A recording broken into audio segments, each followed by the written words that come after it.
En 1967, une guerre éclate au Nigeria.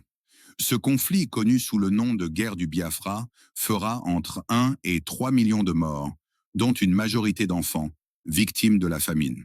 C'est une guerre qui a marqué l'Afrique, révélé au monde la puissance destructrice du pétrole et montré comment la faim pouvait devenir une arme. Aujourd'hui, nous allons plonger dans l'histoire tragique du Biafra, un épisode qui a bouleversé le Nigeria et laissé des cicatrices encore visibles. Partie 1. Le Nigeria indépendant. En 1960, le Nigeria obtient son indépendance. C'est le pays le plus peuplé d'Afrique, riche en pétrole, mais aussi un pays fragile. Il est composé de centaines d'ethnies, avec 3 grands groupes dominants. Au nord, les Haoussa Fulani, majoritairement musulmans.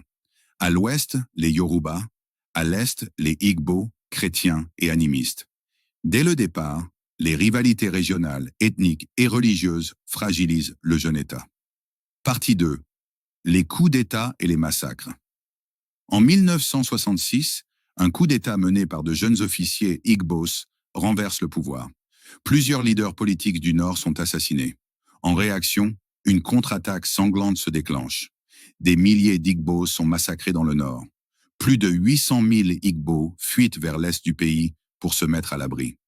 Le Nigeria est en flammes, la haine grandit et le pays est au bord de l'éclatement. Partie 3.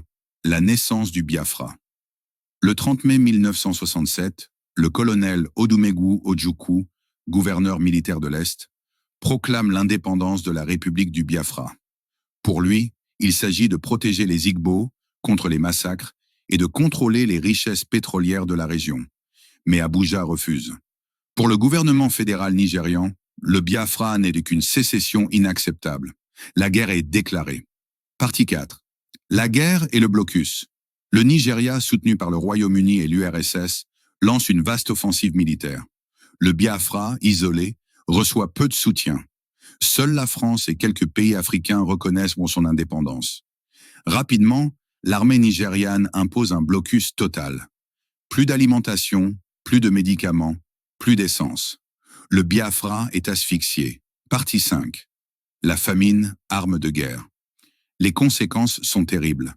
Des centaines de milliers de civils meurent de faim. Les images d'enfants biafrais, au ventre gonflé et aux yeux vides, font le tour du monde. Pour la première fois, la famine est utilisée comme une arme de guerre. Cette tragédie choque l'opinion publique internationale. Les ONG humanitaires, comme la Croix-Rouge et bientôt Médecins sans frontières, se mobilisent massivement. Mais malgré les ponts aériens, les souffrances restent immenses.